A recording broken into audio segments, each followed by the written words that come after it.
All right, welcome back to the After Effects Basics on Expert Village. What we're going to be talking about here is how to set your work area. What I have in a timeline down here is this Austin comp, and it's got several layers. And what I want to do is focus on an area in the composition, particularly in between the 1 second part of the timeline and the 3 second part of the timeline. What I'm going to do is navigate to 1 second here by typing in 100. That'll take me to 1 second. And I want the beginning of my work area to start here. So what I'm going to do is drag the end of this work area to line up with my playhead.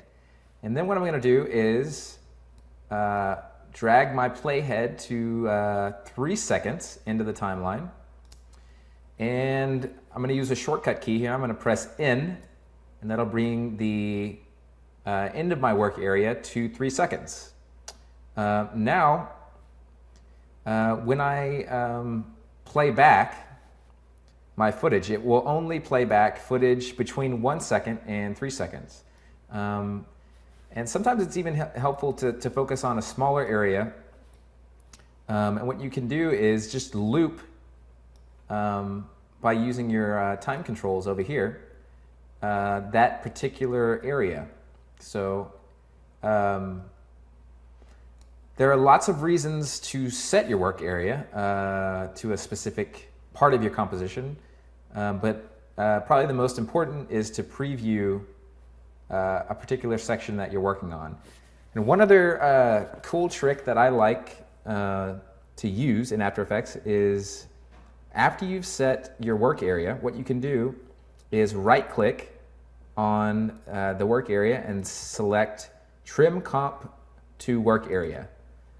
And what that will do is change your composition settings so far as length of the composition goes to match the work area.